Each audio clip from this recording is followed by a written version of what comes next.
कि मैंने तो 80 मार्क्स का पूरा पेपर सॉल्व किया है, 70 75 मार्क्स का पेपर अटेम्प्ट करके आ रहा हूँ या आ रही हूँ, और जब आपका रिजल्ट डे होता है तब आपको आउट ऑफ 80 कितने मार्क्स मिलते हैं? 30 35। हो सकता है आपके 10 15 मार्क्स जो है ये वीडियो आपके बचा सके, ठीक है। जो जो गलतियां आपसे हो सकती थी वो हम लोग यहाँ पे मैं आपको बताऊंगा, वो गलतियां आप बिल्कुल भी मत करके आना। मैट्राइसिस में ना बहुत सारे स्टूडेंट्स के क्वेश्चन रॉन्ग होते ही होते हैं। इसमें प्लस माइनस में आप रो ट्रांसफॉर्मेशन, कॉलम ट्रांसफॉर्मेशन, इसमें ना गलतियां होती ही होती है। अब बहुत सारे स्टूडेंट्स ना सेक्शन डी तक पहुंच ही नहीं पाते मैथ्स के पेपर में। ऐसा बहुत बार देखा गया है कि सारे स्टूडेंट्स का ना सेक्शन डी पूरा का पूरा स्किप हो गया, टाइम ही नहीं बचा। Hi everyone, this is Sameer. आज का वीडियो काफी इंपॉर्टेंट होने वाला है।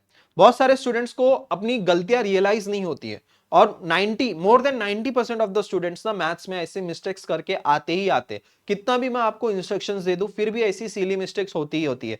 जब तक आप एग्जाम से बाहर आते हो ना तब तक आप बहुत कॉन्फिडेंट रहते हो कि मैंने तो 80 मार्क्स का पूरा पेपर सॉल्व किया है, 70 75 मार्क्स का पेपर अटेम्प्ट करके आ रहा हूं या आ रही हूं, और जब आपका रिजल्ट डे होता है तब आपको आउट ऑफ 80 कितने मार्क्स मिलते हैं? 30 35 40 मार्क्स, बस उससे ज्यादा मार्क्स मिलते ही नहीं है। ऐसा क्यों होता है? जो आप मिस्टेक्स आपको रियलाइज ही नहीं होती कि आपने कब मिस्टेक, आपसे गलती कब हो गई, और ये बहुत सारे स्टूडेंट्स करते भी आ रहे हैं। तो आज इस वीडियो में ना ऐसी कौन कौन सी मिस्टेक्स है मैथ्स के पेपर में, देखो आज का ही टाइम है आपके पास, और आज के दिन ही आपको सब कुछ अच्छे तरीके से प्रॉपर तरीके से रिवाइज करना है, एंड कल आपका एग्जाम है। तो ये वीडियो प्लीज एंड तक देखो, ठीक है। 1.5x पे देखो, काफी इंपॉर्टेंट वीडियो है। हो सकता है आपके 10-15 मार्क्स जो है ये वीडियो आपके बचा सके, ठीक है। जो जो गलतियां आपसे हो सकती थी वो हम लोग यहाँ पे मैं आपको बताऊंगा, वो गलतियां आप बिल्कुल भी मत करके आना, ठीक है। वीडियो को हम लोग स्टार्ट करते हैं। जो भी स्टूडेंट पहली बार इस चैनल पे आएंगे चैनल को सब्सक्राइब करके रख लेना। अभी हम लोग सीईटी के भी आपको चैलेंज सीरीज में लेके आने वाला हूँ सीईटी के लिए, वो आपके लिए काफी हेल्पफुल होने वाला है। तो मेक श्योर कीजिए कि आपने चैनल को सब्सक्राइब करके रखा है, एंड वीडियो पसंद है तो वीडियो को लाइक जरूर करना। चलो स्टार्ट करते हैं आज के इस वीडियो को। सबसे पहला पॉइंट, जो सबसे पहली मिस्टेक है ना, don't read full question paper in beginning. ये क्यों मैं कह रहा हूं? देखो बहुत सारे ऐसे स्टूडेंट्स हैं ना जिनका 100% सिलेबस कंप्लीट नहीं होता है। कोई ना कोई चैप्टर का कोई ना कोई चैप्टर आप छोड़ ही देते हो, ऑप्शन में छोड़ देते हो, है ना। तो वैसे क्वेश्चंस अगर आपने स्टार्टिंग में देख लिए तो आपका पूरा मॉरल डाउन हो जाता है, आपका कॉन्फिडेंस पूरा डाउन होता है। अभी 2 पेपर आपके हुए, आपको अच्छे से एक्सपीरियंस आ गया होगा। अगर स्टार्टिंग के कुछ क्वेश्चंस हमें नहीं आ रहे तो हमारा पूरा कॉन्फिडेंस जीरो हो जाता है। जो बाकी के भी क्वेश्चंस जो जितने अच्छे से हम लोग सॉल्व कर सकते थे, जितने अच्छे से हम लोग अटेम्प्ट कर सकते थे, वो हम लोग नहीं अटेम्प्ट कर पाते। और ये चीज ना सब पेपर में होता है। आपका ये सिर्फ मैथ्स के पेपर में नहीं, सब सारे के सारे पेपर में होता है। तो क्या करो ना, अगर आप सेक्शन ए सॉल्व कर रहे हो ना तो बस सेक्शन ए के ऊपर ही ध्यान दो। सेक्शन ए जितना आता है उतना सॉल्व करो, बाकी थोड़ा छोड़ दो, उसको स्किप कर दो, ठीक है। अगर नहीं आ रहा है बाद में सॉल्व करना, फिर सेक्शन बी। लेकिन अगर आपने स्टार्टिंग में ही पूरा क्वेश्चन पेपर देख लिया, फिर उसके बाद सेक्शन ए सॉल्व कर रहे हो, फिर आपके दिमाग में ऐसा रहेगा यार सेक्शन सी में तो जो चैप्टर मैंने छोड़ के आया है उसी के ज्यादा क्वेश्चंस आ गए, सेक्शन डी में मैं कैसे 4-5 क्वेश्चन सॉल्व कर पाऊंगा क्योंकि जो चैप्टर मैंने छोड़ा है वहीं से तो क्वेश्चन है। ये आपके बैक टू द माइंड ना ये सारी चीजें चलते रहेगी, आपके माइंड में ये सारी ओवर थिंकिंग चलते रहेगी एग्जाम के टाइम पे। तो इसलिए मैं आपको सजेस्ट करूंगा स्टेप बाय स्टेप जाओ, ठीक है। 20 मिनट में आप सेक्शन ए का पेपर सॉल्व करो, सेक्शन ए में जितने आते हैं उतने सॉल्व करो, बाकी स्किप कर दो। सेक्शन बी सॉल्व करो, आधे घंटे में जितना आता है उतना करो, बाकी स्किप कर दो। सेक्शन सी 1 घंटे में सॉल्व करो, जितना आता है उतना सॉल्व करो, फिर बाद में उसको स्किप कर दो। लास्ट का जो है 40-45 मिनट्स में उसको सॉल्व करो, वैसे करना है, ठीक है। देन अभी यहाँ पे कैलकुलेशन मिस्टेक्स पे ना बहुत सारे स्टूडेंट्स ये सबसे मतलब ये फेवरेट सब्जेक्ट है। मैट्राइसिस में ना बहुत सारे स्टूडेंट्स के क्वेश्चंस रॉन्ग होते ही होते।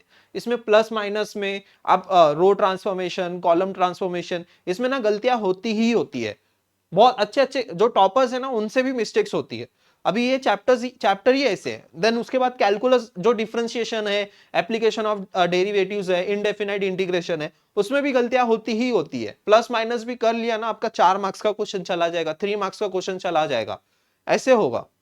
जो कैलकुलेशन मिस्टेक्स है ना इसके ऊपर ध्यान दो, और सिली मिस्टेक्स मत करो, आराम से सॉल्व करो। कैलकुलेशन ना अच्छे से करो।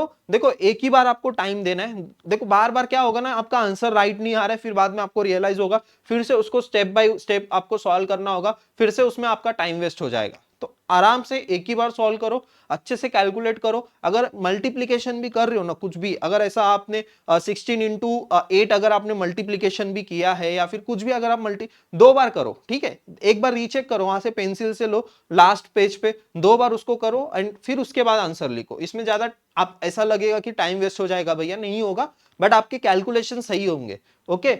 देन ट्रिग्नोमेट्री के भी कुछ क्वेश्चन है जो आप वहां पे सिली मिस्टेक कर सकते हो। एंड देन देखो ये बहुत इंपॉर्टेंट है, maintain your speed. Proper time management होना बहुत इंपॉर्टेंट है। कल के पेपर में 80 मार्क्स के क्वेश्चंस आने वाले हैं। 80 मार्क्स आपको अटेम्प्ट करके आना है, 80 मार्क्स के क्वेश्चंस आपको अटेम्प्ट करके आना है। तो उस हिसाब से ना आपको स्पीड भी मेंटेन रखनी है। अब बहुत सारे स्टूडेंट्स ना सेक्शन डी तक पहुंच ही नहीं पाते हैं मैथ्स के पेपर में। ऐसा बहुत बार देखा गया है कि सारे स्टूडेंट्स का ना सेक्शन डी पूरा का पूरा स्किप हो गया है, टाइम ही नहीं बचा। भैया मेरा तो सेक्शन डी तक पहुंचते पहुंचते सेक्शन सी तक ही मेरा पूरा 3 घंटा कब चला गया पता ही नहीं चला है। ऐसे बहुत सारे स्टूडेंट्स एग्जाम के बाद आके मुझे बताते हैं। तो आपकी जो स्पीड है ना वो सेक्शन ए से ही स्टार्ट होनी चाहिए। उसके लिए मैंने आपको टाइम मैनेजमेंट के ऊपर बताया था। सेक्शन ए को आप कितना टाइम दो, 20 मिनट, 20 मिनट आप में कंप्लीट कर दो 20 मिनट में। सेक्शन बी आप 30 मिनट्स दे दो, 30 मिनट्स में आपका कंप्लीट हो जाना चाहिए सेक्शन बी, और ये 60 मिनट्स में आपका कंप्लीट हो जाना चाहिए। ठीक है, देन ऐसा हो सकता है कि आपका 50 मिनट्स में भी कंप्लीट हो रहा है। और जो सेक्शन डी है इसको भी आप अगर इतना समझो, आप ये 40 to 45 मिनट्स देते हो तो बाकी का जो रिमेनिंग टाइम बचता है उसको पेपर रीचेकिंग और जो एक्स्ट्रा क्वेश्चंस है उसको सॉल्व करने के लिए दो।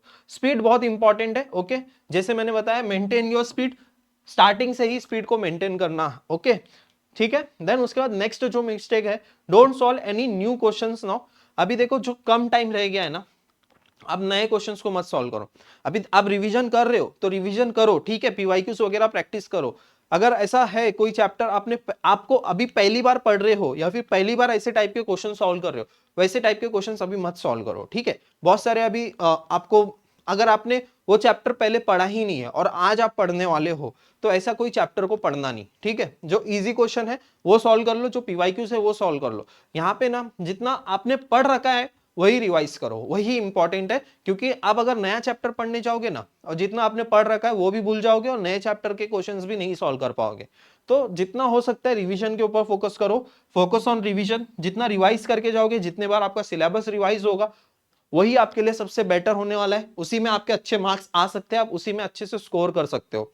और चैप्टर्स आपको कौन कौन से करके जाने, बोनस चैप्टर्स अगर मैं आपको बताऊं, बोनस चैप्टर में इजीली आप जो है 25 तक मार्क्स स्कोर कर सकते हो। एलपीपी हो गया, मैट्राइजेस हो गया, देन उसके बाद लॉजिक हो गया। पार्ट 1 में ये 3 चैप्टर, पार्ट 2 से आपको 2 chapter, binomial distribution and probability distribution.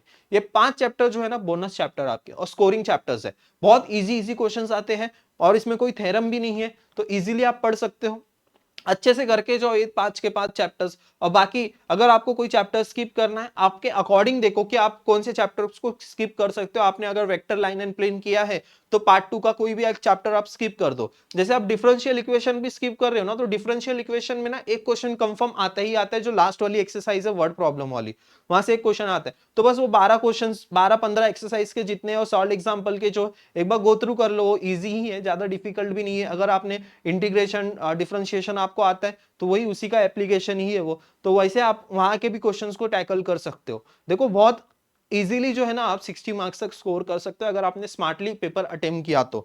Okay, paper attempting कैसे करना है कल ही मैंने आपको बताया। Start with an easy question.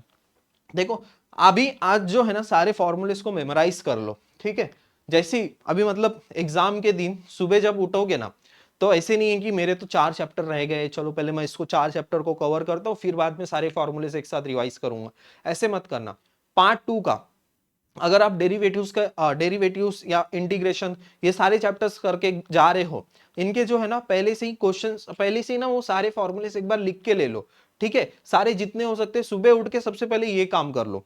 Morning में जैसे ही उठोगे ना एग्जाम के दिन, पहले फॉर्मूलेस को रिवाइज कर लो, जितने फॉर्मूले चैप्टर वाइज। अभी अभी दिमाग में क्या करो कि मेरे को डिफरेंशिएशन के जितने फॉर्मूलेस याद आ रहे हो वो सब कुछ मैं लिख लूंगा। फिर एप्लीकेशन में क्या क्या एलएमवीटी, रोल्स थ्योरम, ये सब क्या होता है वो सब कुछ लिख लो। देन उसके बाद आप इनडेफिनाइट इंटीग्रेशन में कौन कौन से इंपॉर्टेंट आपके फॉर्मूलेस है वो सब लिख लो। तो इससे जो है ना आपकी मेमोरी पावर बहुत अच्छी होगी, बहुत स्ट्रांग होगी। और फॉर्मूले आपके याद हो गए ना एग्जाम के, आज मतलब आज सुबह पढ़ रहे हो और आप एग्जाम देने जा रहे हो, तो जल्दी से जल्दी क्वेश्चंस आपका बन जाएगा, वहां पे क्वेश्चंस आपके जल्दी सॉल्व हो जाएंगे। Okay, then time paper for checking. आप पेपर चेकिंग के लिए भी टाइम निकालो, ठीक है।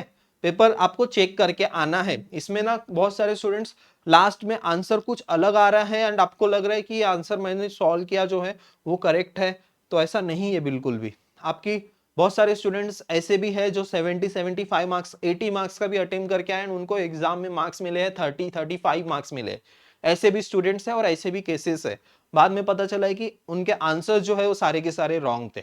तो पेपर चेकिंग करना बहुत बहुत मतलब बहुत ही ज्यादा इंपॉर्टेंट है, तो इसको लाइटली बिल्कुल भी मत लेना, पेपर अच्छे से चेक करके आओ। ओके, और पेपर को अटेम्प्ट कैसे करना है, पेपर अटेम्प्टिंग स्ट्रेटेजी, सबसे पहला पॉइंट मैं आपको बता देता हूँ, start with easy questions.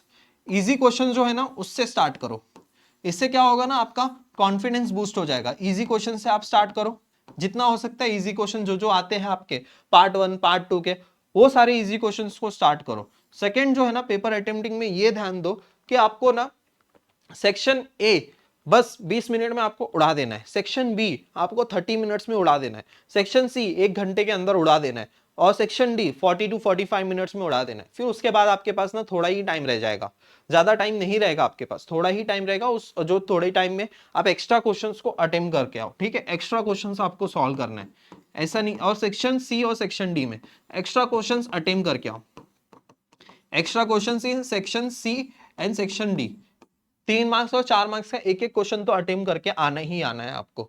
Okay, अगर आपको ऐसा लगता है कि आपका पार्ट 1 बहुत स्ट्रांग है एज कंपेयर टू पार्ट 2, तो पहले पार्ट 1 के क्वेश्चंस को सॉल्व कर लो, फिर पार्ट 2 के क्वेश्चंस को सॉल्व कर लो, ठीक है। अगर आपने वो पार्ट 1 के जो 7 चैप्टर्स है उसको अच्छे से कर लिया है, तो पार्ट 1 के सॉल्व कर लो, ठीक है, आपके इजीली सॉल्व हो जाएंगे, और पेपर भी जो है ना अच्छे खासे मार्क्स का पेपर भी अटेम्प्ट हो जाएगा। फिर पार्ट 2 के क्वेश्चंस को आप सॉल्व कर सकते हो, उसमें आप टाइम ले सकते हो, ऐसे करो। वाइस वर्सा, जिनका पार्ट 2 बहुत अच्छा है, कैलकुलस वाला पार्ट बहुत अच्छा है, तो कैलकुलस वाला पार्ट आप पहले सॉल्व कर लो, फिर उसके बाद पार्ट 1 के क्वेश्चंस को सॉल्व कर लो। आपको बस मैनेज करना है, टाइम मैनेज करने आना चाहिए आपको कल, ठीक है। आज का ही टाइम है आपके पास बस, और जितनी सारे मैंने आपको टिप्स बताए वो डेफिनेटली आपके लिए बहुत हेल्पफुल है। आप कल के दिन क्या करना है, सबसे पहले उठ के ना ये फॉर्मूलेस रिवाइज करना, जितना बाकी है उसको छोड़ दो, लेकिन जितना किया है वो सब कुछ आप जो है ना कल सुबह उठ के एक बार ब्लैंक पेपर में ना लिख लो एक बार फॉर्मूला।